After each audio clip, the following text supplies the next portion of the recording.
We are live here with Representative Morelle out of New York 25. So, as you guys pile in, hello, welcome, welcome.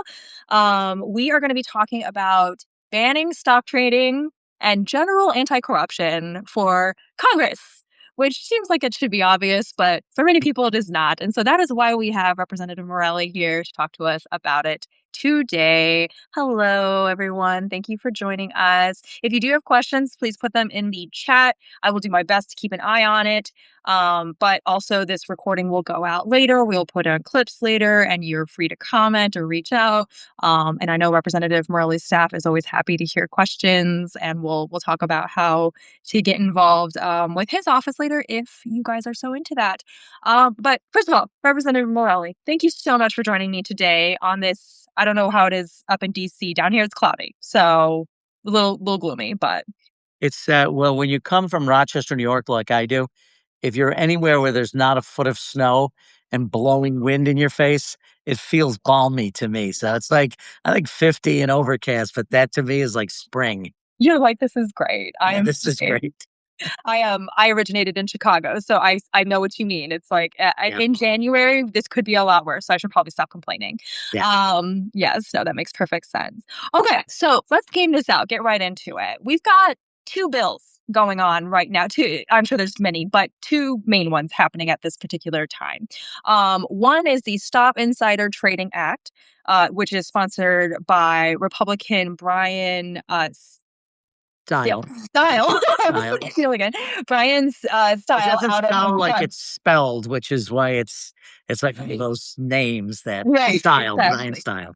Brian Style out of Wisconsin, and he has already advanced that out of committee. But you are sponsoring a different bill, and right now that is subject to a possible discharge petition. So first of all, please tell us why we've got two different animals going on, and what the differences are. Why you feel like your bill is maybe a better fit for what we're trying to accomplish. Yeah, no, it's a great question. And when people look at this, they'll always wonder, like, well, what's the difference? And why don't you just, do one or do the other? And does it make a big difference? But there are big differences. So first and foremost, I think the what we're trying to accomplish, what I'm trying to accomplish, and my colleagues, and I've worked with a number of Democrats that you would know from the House on this. We believe firmly that at this moment in American life, people have real mistrust of the federal government. And that's not to say, even as a Democrat and as a proud Democrat, it's not that people are like, "Oh, we're so excited about the Democrats right now, and we're opposed to the Republicans." I think people are just uneasy about everything. They're worried about their own lives. They're worried about their kids. They're worried about their jobs. They're worried about the ability to pay their bills. They're worried about, elderly parents and grandparents and how to take care. There's a lot going on in the world, and I think um, there's growing feeling that people in Washington just aren't paying attention, that we don't have their interests at heart, that what we're doing is we're into the self-dealing. You come to Washington, now you get information on stocks and industries and companies, and so you're investing in them and you're making a lot of money and you've forgotten about us, which is a fair point. Mhm.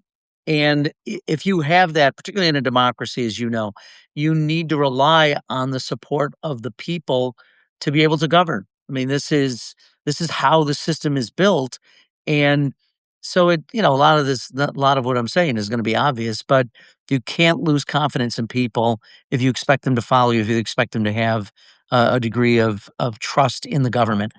And one of the worst things is if people feel as though you're self-dealing, you got problems. So what Democrats in the House want to do is ban the ability for members of Congress, for the president, the vice president, members of the Supreme Court to own individual stocks, to try to trade on stocks. Oh, I got information that there's going to be a military contract for company X, so I rush out and buy 10,000 shares of stock. It must necessarily cause people to wonder, well, who are you looking out for? Is it the company? Is it yourself? Or is it us? So Democrats want to ban it outright. That's what our bill. I've worked with Seth Magaziner from Rhode Island, um, Pramila Jayapal, my friend from the state of Washington, and others and leadership in our House to put on a bill that would stop the ability, require the divestment of securities for members of Congress, the president, the vice president. I would like to extend it to the Supreme Court as well. Agreed. Hard agree, by the way. Right. Thank you. Yeah. And to me, there's no middle ground. And what the Republicans are trying to do now is to trying to say, well, we can't go all that way, but we're going to stop insider trading. Except the bill doesn't do that. Yes, the bill limits your ability to buy individual stock. It doesn't require you to divest. You can still sell at any time. And if you make dividends, you own 1,000 shares of Microsoft, they put out a dividend, you can buy more Microsoft stock. So you can continue to buy, hold, sell. And in my mind, it's a binary choice. Are we allowing members to buy individual stock and hold it and trade, or are we not? And you can try to, sort of dance around it and then try to make people believe something, but that's simply not true. The other thing their bill doesn't do, it doesn't rein in the president at all, Okay. which Of course not. Right. right, right. I Right. mean, I guess that's given their political posture these days, you would find that understandable and still reprehensible. I Right. mean, the president of the United States 3 months ago, as president, bought up to $1 million of Warner Brothers bonds, corporate Mhm. bonds. And right now, as you know, as many of the people tuning in know, Warner Brothers is in the middle of a big merger, and their suitor is Netflix. But Jared Kushner went to private equity to get money into a deal to allow Paramount, owned by Trump confidant Larry Ellison's son, to up the price. So the son-in-law of the president is helping a company drive up the price of bonds, corporate bonds that the president just bought. Correct. Yes. And then when you're all done with that, by the way, no matter where it goes, whether it's Netflix or Paramount, um, it still has to go in front of the FCC Correct. and get the approval of the president's handpicked sycophant, Yes. Brendan Carr, and Mhm. other. So this is like, I mean, really, I mean, this is the big kahuna. This is conflict. This is insider trading, and so I can't plausibly feel good about a bill that doesn't include the president, the vice president, and frankly, members of the Supreme Court, because they ought to be held to a standard instead of some, code of ethics, which is even not even enforceable. So it's time to get serious. And I think, look, people will say, well, why should you have to sacrifice as a member of Congress? Look, I'm blessed. I'm a member of Congress. It's an enormous privilege to be able to represent 770,000 of my neighbors.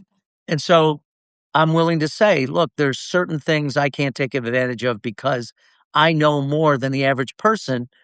And whether it's true in fact or whether it's true because they feel it is, if you feel I have an advantage, then I have an advantage. It's as simple as that. So the other thing the Republican bill allows is you could still buy commodities and futures contracts, and you can continue to participate in the crypto space. I mean, President Trump and his family are making billions Yes. in the crypto space. So, Mhm. you've got exhibit A of why this is bad for America. And remember, Donald Trump, I mean, I don't have to remind you, but Donald Trump was going to clean the swamp. He was going to drain the swamp. The Yes. guy's built a second story, added a parking garage, a golf course, and who knows what else. I mean, he owns the swamp now. He is the swamp. I mean, he didn't come to drain it. And, no one in probably in American history, no president has ever, ever, ever taken advantage of the office and turned it into a basically printing money as Donald Trump is. So that's the other reason that I'm just offended by the bill that they're purporting to say cleans up politics in Washington, what does nothing of the sort. Right. No, that all makes perfect sense. Your comment about commodities really struck me because, I mean, those, we're talking about like the precious metals, for instance, that's where it's at right now, because of all of the market uncertainty that, again, has been caused by the very administration that we are talking about right now, has caused everybody to run into commodities Well, and especially precious metals. And it's like, so we can create all of these storms and chaos that we know will have, X result over here. And then it's like, oh look, I just bought a bunch of gold recently. That's a coincidence, like come on. Well, okay. And by the way, if I'm sure it's not a secret to people. Venezuela is not really about Maduro. It's not about drugs. It's Yeah. not about democracy. It's about oil. The Right. crude price has changed dramatically in the last week and a half. It would not shock me if there are Trump family members or members of the administration who are purchasing oil futures. And, oh, by the way, also Greenland, as much as it has strategic influence in terms of its geography, it also has rare earth metals.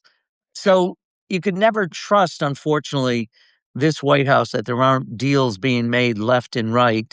Right. And even, prosecutors, Janine Pirro just bought 15,000 shares of Shopify, even as they're facing headwinds about their business practices. So, if you're really going to give confidence to people, you got to say, okay, enough is enough. We're drawing a bright red line, and no member of Congress, no Supreme Court justice, no member of the president's administration. I'd like to extend it to cabinet members as well, certainly the president and the vice president. Yeah, no, that makes perfect sense to me. I mean, I think that anything that doesn't extend to all three branches, like you were just talking about, is a miss. You're going to have a leak somewhere. Yeah, so we could go on and on about this. It's I've done a lot of reporting on Venezuela, and what's going to be interesting is when the 13Fs finally come out in a couple of months for this particular quarter, then we will know. But and that's, I think, where the rub is. I've heard the argument a lot of like, well, you have to disclose those things anyway. It's like, yeah, later, After like the fact. after After the the fact, fact. right? And by the way, Yeah, disclosure is one thing. I mean, you have to disclose in Congress that you have to buy stock. Okay, well, that's great. right. By the way, What? if you have inside information disclosing that you made the stock trade when there's no accountability for the fact that you shouldn't have been buying in the first place because you know information, it doesn't have any impact on it. It's just, okay, disclosure. I mean, Right. yeah, it's better than not having disclosure, I guess, but it doesn't stop bad behavior. And that's what we really need to get to. Awesome. So you want to do what's called a discharge petition, which I think what's funny is like if anyone didn't know what it was before this year, now you do know because it's been in the news so many times. But for the uninitiated, it's when you get a plurality of representatives to sign and say that they want it to go to the floor. That doesn't necessarily mean they're passing it, of course. It means that they're saying that it will come up for a vote. Yeah, I mean, in real terms, the technical is discharging the committee of responsibility from its responsibility. So we discharge it out of committee, even though the members of the committee didn't get together and make a decision to discharge it. And we do it, to your point, you do it when there's a log jam and you're not getting, even when you believe a majority of members of the House want a bill considered, um, you do it so that it once you get to 218, a majority of the House, then it's required to be considered. And that's how we, in fact, as you know, got the bill on tax credits for the Affordable Care Act done last week. More majority of members required it to be put on the House floor. What's really interesting is in a normal legislature, a normal period, you'd Mhm. never really hear of a discharge. To your point, it'd be like some kind of trivia question. What's a discharge petition? But given the do nothing Congress, um, it's becoming it's being used more and more, and I think you see the growing frustration of even some Republicans at the unwillingness of leadership to put bills on the floor. So we're going to start collecting signatures midweek. I think is when it's live and able to be signed, and we're going to continue to push people on both sides. Certainly, I think Democrats will be lining up. It'll be interesting to see whether or not we can get all the Republicans who profess to want to do this, whether we Mhm. can get them to sign it as well. Okay, amazing. So people who are listening now or will be listening to the recording later, which will be emailed out to all of our followings, but the name of the game is calling your rep and saying, "I expect to see your signature on that discharge petition. Otherwise, I think you're full of crap." When you say that you believe in anti-corruption and banning stock trading and like all that kind of thing. So there's the action item for my people who I know love action items. Moving forward, And by the way, Oh, go ahead. may I say one other thing, Kate? Because you're absolutely right. Not only to call them to tell them to sign the discharge petition, but also so that they know if the response is, well, don't worry, Representative Style has a bill that requires, it doesn't require divestment, Right. nothing of the sort. So I know it was a way for Speaker Johnson to get around the tricky issue of worried about that members were going to sign a discharge and get the bill on the floor. This is a little bit of a misdirection play. So they should be armed with that knowledge as well. It's not only about signing this, but being able to have an answer when they say, oh, the style bill does the same thing. It does nothing of the Does sort. not. It So does thank not you. require divestment, and it does not penetrate all three branches of government, which is Correct. correct. Awesome. So thank you for double clicking on that point. Moving forward, you were talking about how Congress it's pretty log jammed in general. This is not the only legislative priority that has not seen the momentum it needs to see, because things have become so very much like, does the president want it or not? And that's what the majority party is currently towing for the most part, of course, led by the speaker, as you were just mentioning. Um, Speaker Johnson is a byword, and on my platform at least. Now we have midterms this year. This is 2026, and the entire House of Representatives is up for re-election as per our Constitution in November. Primaries are starting right this minute. We are in it. If, in case any of y'all didn't realize this already. Representative Morelle, what would you like to say about midterm season for yourself and in general for 2026? It's always funny. People will say to me, "You have to run every other year? Like, isn't that a burden?" There are challenges to it, but the one thing it requires of us, we're always in touch with people we represent.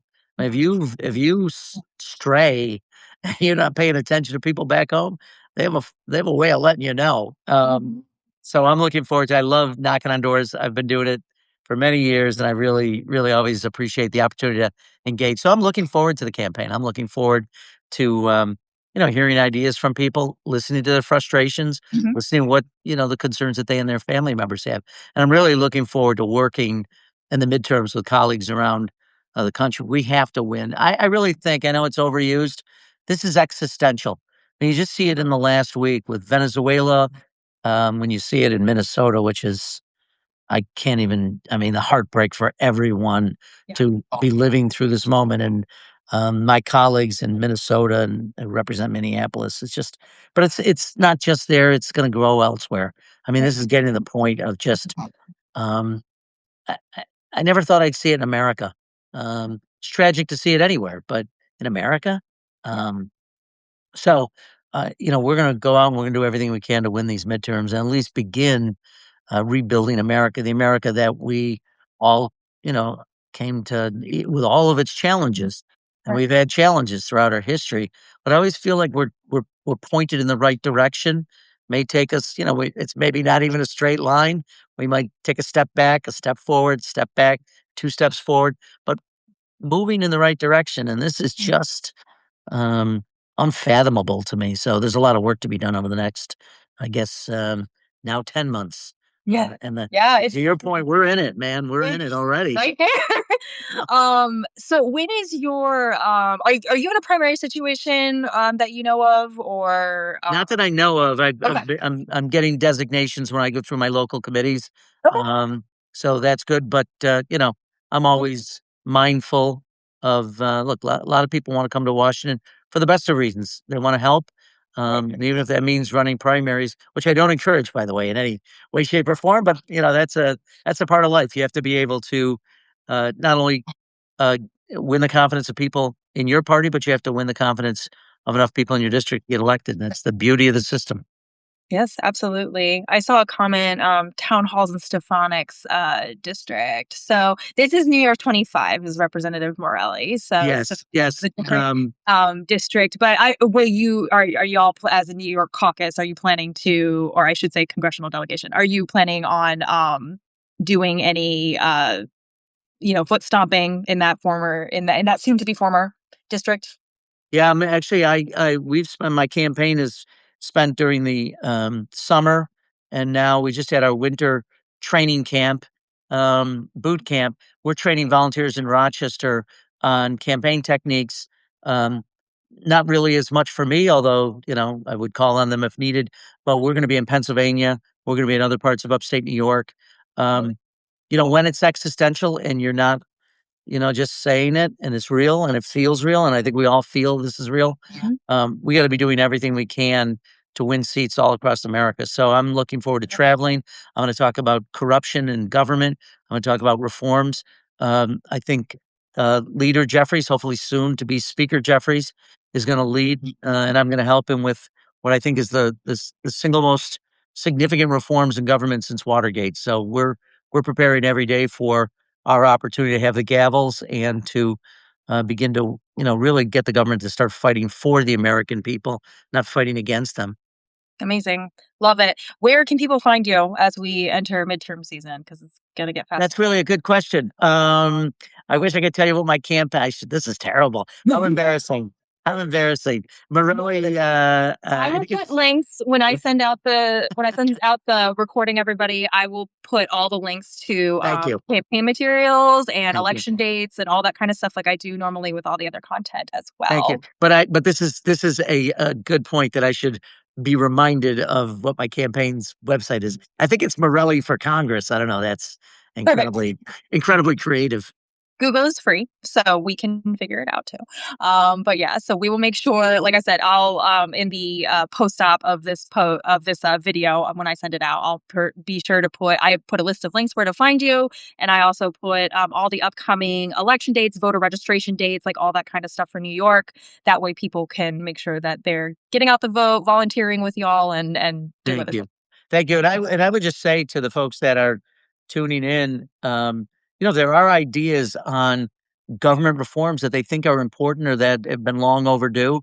Send us ideas. We're in the formative stages. It's a big basket of things that we're working with all of my colleagues to develop, but and it will impact the courts, Supreme Court. It's going to impact the executive branch, the Congress, and then the election system. Get dark money out of politics and citizens united. Make sure that we're working on voting rights because the Supreme Court is about ready to try to disenfranchise millions of Americans. So all of that will be a part of this effort. I'm really proud of it and so grateful to work with all my colleagues and outside groups, civil society groups, civil rights groups have been terrific in stepping up. So, and can I just give a pitch? Thank you for doing what you do.